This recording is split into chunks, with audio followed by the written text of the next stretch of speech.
Se você está no podcast, deve conferir nosso podcast Criminalística apresenta Dentro da Matança. É sobre casos frios que foram eventualmente resolvidos. Novos episódios são lançados a cada 2 semanas. Disponível no Spotify, Apple Podcast Costureiro e onde você ouve podcasts. Número 3. Capela Evergreen e Necrotério Colorado Springs. O último Paulo era um camarada muito sociável, como costumavam dizer. Como superintendente da principal capela funerária da cidade, Paulo teve a oportunidade de conhecer praticamente todos em Colorado Springs, tanto em vida quanto na morte. De acordo com relatórios de jornais da época, junho de 1904, todos gostavam e respeitavam muito o Sr. Powell. Bem, quase todos. Parece que 2 dos funcionários de Paulo, os senhores Quinn e Iris na capela e Necrotério Evergreen, sentiam que estavam sendo enganados, por assim dizer.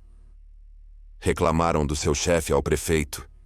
Informou a cidade que pagava a eles $28 cada, mas os recibos mostravam apenas $22, indicando que o Sr. Powell ficava com os $6 extras semanais. O prefeito imediatamente iniciou uma investigação e chamou Powell para se explicar. "Eu sou inocente como a neve caída", Powell alegou. E embora ele tenha explicado nervosamente a discrepância, ele estava claramente abalado pela acusação. Ao sair da prefeitura, um espectador disse ao jornal que Paulo desviou perguntas sobre um próximo funeral. "Eu pensei que ele estava simplesmente ansioso para voltar ao trabalho", disse o espectador. Powell voltou para o cemitério Evergreen e invadiu o escritório do necrotério, disse uma testemunha. Ele bateu a porta e ela pôde ouvir o barulho de coisas sendo mexidas lá dentro. Poucos minutos depois, Powell saiu pela porta do escritório e cambaleou pela sala de bate-papo. Portas da frente da capela, tendo acabado de ingerir meia bola de estricnina. Normalmente usado para envenenar roedores, parece que Powell esperava que também o envenenasse. Mas não o fez. Enquanto ele engasgava com um nódulo na garganta nos degraus da capela, parece que ele sabia que a estricnina não faria o trabalho. Então ele atirou em si mesmo atrás da orelha com um revólver, nem se dando ao trabalho de remover seu chapéu de abas largas. Funcionários atraíram Powell para uma carruagem fúnebre a cavalo para transportá-lo ao hospital. Mas após uma cirurgia mal sucedida para salvar sua vida, ele foi levado de volta à capela do cemitério Evergreen, naquele mesmo veículo, e levado para o necrotério no subsolo para sua própria vida. Em círculos paranormais, suicídios podem representar um excesso de atividade espiritual. Algo sobre a repentina da morte, o inacabado e inacabado de tudo isso. O fantasma de Delos Powell não é uma exceção. Nos séculos desde seu suicídio, o fantasma de Powell foi visto rondando no necrotério do porão da capela.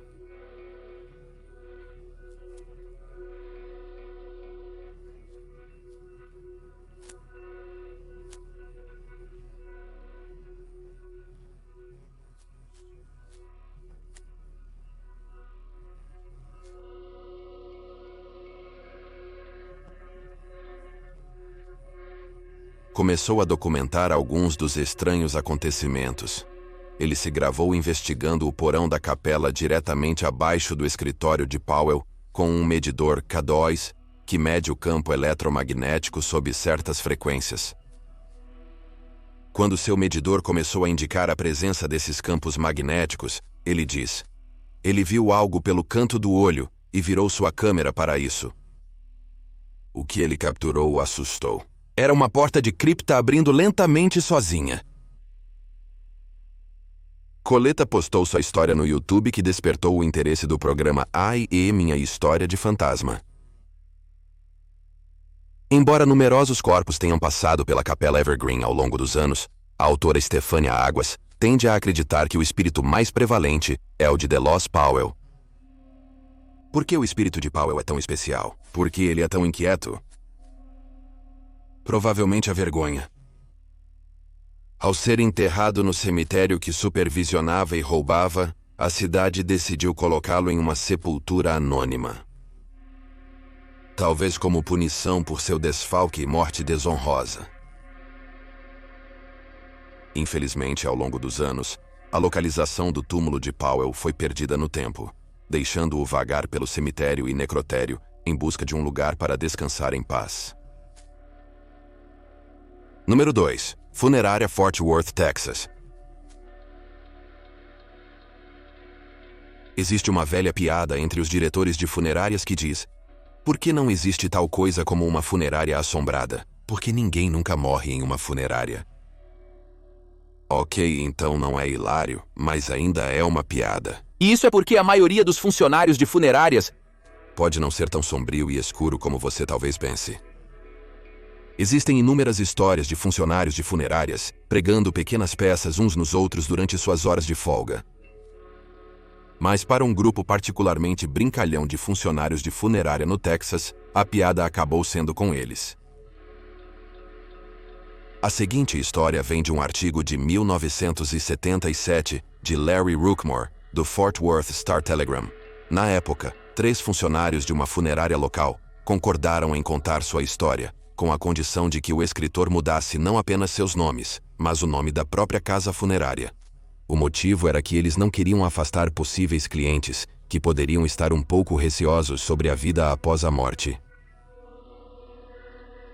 Um dos funcionários da casa, Tadeu, de 37 anos, relatou sua experiência de ouvir música de órgão vindo da capela onde o instrumento estava. Mas quando ele veio investigar, ele encontrou as luzes da capela apagadas e a tampa do órgão fechada. Quando ele se virou para sair, ele se virou para encontrar a luz do músico acima do teclado acesa.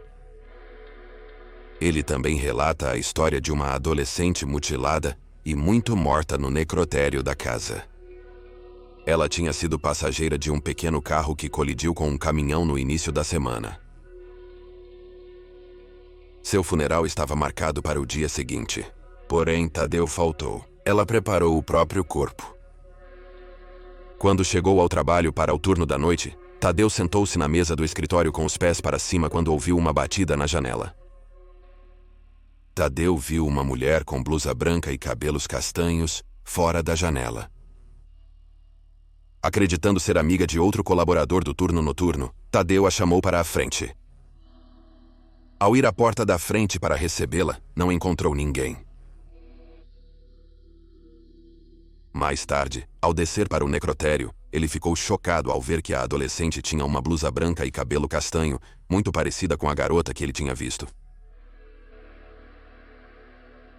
Outra história assustadora vem de Beto e Leandro, 2 funcionários cujo trabalho era conduzir os serviços funerários para os falecidos.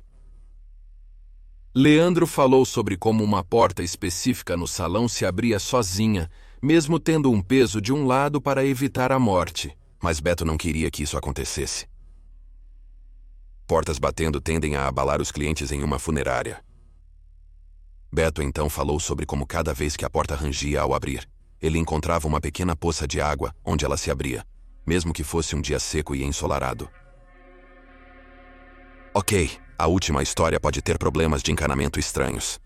Casas antigas, como esta funerária de 100 anos, são conhecidas por terem algumas peculiaridades. Foi apenas mais tarde que Beto e Leandro descobriram que, ao mesmo tempo desses problemas de porta e poça, havia um homem em uma gaveta de geladeira no porão que se afogou e não foi reclamado. Segundo Leandro, apenas depois que o corpo foi reclamado semanas depois, a porta e a poça cessaram. Para Tadeu, Beto e Leandro, o auge das travessuras espirituais foi no início dos anos 1970, ao fazerem uma sessão espírita para identificar o responsável pela natureza não selada deste salão espiritual. Durante a sessão, eles disseram: foram contatados do outro lado por um homem que afirmava ser amigo do antigo proprietário da casa, um magnata dos grãos de Jonesboro, Geórgia. Durante a sessão, o espírito informou Tadeu sobre os detalhes. Ele disse que reside aqui para proteger o lugar, Tadeu contou ao telegrama, e que o espírito só trará mal para a casa. Felizmente, os 3 funcionários não tinham intenção de fazer isso. Na verdade, houve momentos em que eles foram tentados a desistir completamente. Uma noite, após ouvir passos no sótão trancado, passos que se transformaram em dança, ele diz: Beto esperou com o fôlego preso quando a dança parou, e os passos desceram as escadas estreitas para o andar superior bem perto do escritório. Fui para a casa doente naquela noite, ele falou. Ao escrever o artigo sobre a funerária e seus funcionários, o repórter Larry Rockmore entrevistou um funcionário adolescente chamado Samuel. Ele só estava trabalhando na funerária há 2 meses, ele disse, e não tinha visto nada estranho. Os veteranos são apenas supersticiosos, ele disse ao telegrama. Eu não estou com medo.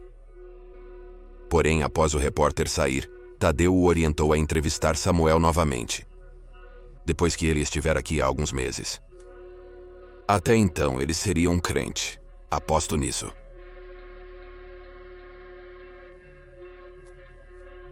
Há uma música de 1979 de Ian Hunter chamada Cleveland Rocks. E a letra da música diz: toda essa energia me chamando de volta de onde vem. Para pesquisadores do paranormal, essa energia bruta de Cleveland talvez emane da casa de Wills. É uma antiga funerária que dizem não só ser assombrada pelo seu antigo proprietário, mas talvez possa ser também um portal de energia escura para o inferno. O edifício que abriga a casa de Wills, uma mansão de 41 quartos, na rua 55 Leste, foi construído no final do século XIX, pelo arquiteto Frederico Steinbringer. Aqui está como o Steinbringer mostra seu estilo clássico, para que os quartos pudessem gerar energia e empurrá-la para o centro da casa, perfeito para o auditório que ele construiu no meio do andar de cima da mansão. Após sua construção, serviu como um salão de canto e social alemão, uma escola hebraica, um hospital temporário e até mesmo um bar clandestino durante a Proibição. Portanto, em 1941 J., renomado diretor funerário de Cleveland, comprou-o, Walter Wills. Wills, filho de um ex-escravo, era um afro-americano de Ohio muito respeitado. Quando comprou a mansão na East 55 Street, ele era um dos homens mais ricos de Cleveland, seja negro ou branco. Graças ao tamanho monstruoso da mansão, Wills dividiu partes da casa para atividades não funerárias, convertendo o andar de cima em um auditório, sala de reuniões e estúdio de rádio. A reputação da casa de Wills cresceu ao longo dos próximos 30 anos. O estabelecimento funerário mais celebrado de Ohio. Joe Walter Wills, um nobre cidadão de Cleveland, virava notícia em tudo que fazia. Em 1956 auxiliou no nascimento de um bebê em seu escritório, quando a mãe entrou em trabalho de parto passando na rua. Em 1963, os Wills receberam ameaças de morte durante os distúrbios raciais de Cleveland, que seguiram o assassinato do líder dos direitos civis, Medgar Edwards. Até o seu aniversário virou notícia. Em uma edição de 1953 da revista Jet, foi relatado que seu filho lhe deu um relógio ornamentado que apresentava uma miniatura de bailarina que dançava a cada hora, acompanhada por uma melodia de caixinha de música estridente e assustadora. Quando perguntado sobre o que o tornou tão bem-sucedido, Wills apontou para o seu desejo de fazer a casa de Wills a melhor. Ele não poupou despesas, investindo todo o dinheiro que ganhava de volta no negócio. Ao redecorar sua funerária, ele optou por quartos temáticos ao estilo Graceland. Os mortos poderiam ser homenageados numa sala egípcia, com esfinges ornamentadas, ou em um quarto luxuoso de mármore, com belos mosaicos e colunas de mármore falso. Wills também gastou dinheiro em uma frota de 14 novíssimos carros funerários Cadillac de 12 cilindros, que ele orgulhosamente alinhou na frente. Ele tinha muito orgulho não apenas da casa de Wills, mas também de sua imagem pessoal. Amigos lembram carinhosamente de Wills em seus últimos anos, vestido impecavelmente em um terno cinza claro, enquanto dirigia pela cidade em um Cadillac americano. Já Walter Wills morreu em 23 de abril de 1971, aos 94 anos, em sua cama na residência do andar de cima da funerária. No momento de sua festa de despedida, centenas de enlutados vieram para se despedir dele. Mas após sua morte, a casa de Wills, que Wills passou para seu filho adotivo, lutou para manter sua antiga glória. Talvez as coisas não tenham decolado. Em 1974, a casa assumiu os serviços funerários para Donald DeFries, dando um bom começo. Ele era um infame radical dos anos 60, e famosamente um dos sequestradores de Patty Hearst. Ao anunciar, funcionários da DeFries receberam ameaças de morte ao anunciar os serviços. No início dos anos 2000, em parte graças ao alcance do Big Funeral, a House of Wills passou por tempos difíceis, e a empresa respondeu, enganando clientes secretamente em $35 mil, com custos de funeral pré-pagos. Uma investigação pela Diretoria de Diretores de Funerais de Ohio logo se seguiu. A Casa dos Testamentos teve sua licença funerária revogada, levando ao fechamento do negócio pela família em 2005. Este fechamento foi tão repentino que eles simplesmente trancaram a porta da frente e foram embora, deixando dezenas de artefatos de sua vida anterior. Logo, os saqueadores, vândalos e exploradores urbanos vieram para se maravilhar com a arte egípcia e os caixões vazios deixados para trás. E mais cedo ainda, esses invasores começaram a relatar algumas experiências sobrenaturais ao explorar a casa dos Wills. Uma história popular dizia que os visitantes podiam ouvir passos e sussurros à medida que a energia escura começava a cercá-los. Outros pegavam vislumbres de um homem bem vestido em um terno cinza claro que parecia vagar de sala em sala, acompanhado pelas melodias assustadoras de uma caixa de música. Seria este o fantasma de Joe Walter Wills, que morreu no andar de cima? Ele se tornou insolúvel pela natureza decrépita de seu prédio, outrora imaculado e desanimado pelo escândalo que arruinou seu bom nome. Mas quanto àquela energia escura e à arquitetura projetada para aproveitá-la, em 2010, um artista de Los Angeles chamado Eric Freitas comprou a mansão com o objetivo de renová-la para sua antiga glória. Eu não acredito em fantasmas, Freeman disse ao Cleveland Plain Dealer em 2018. Eu não acreditava antes e ainda não acredito, mas eu vi coisas aqui que não podem ser explicadas. Mas Freeman sabe tudo sobre a energia escura no local. Ele é um orgulhoso alto sacerdote da Igreja de Satanás. Talvez outra razão pela qual J. Willis é tão inquieto.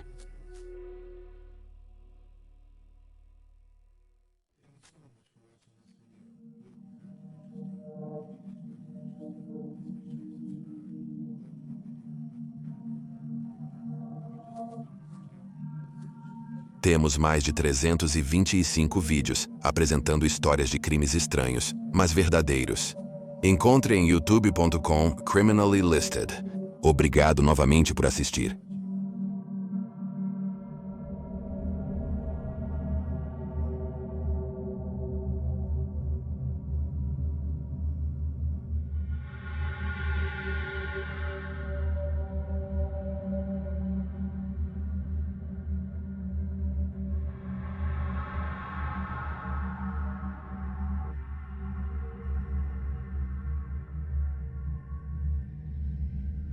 Te vejo na próxima vez.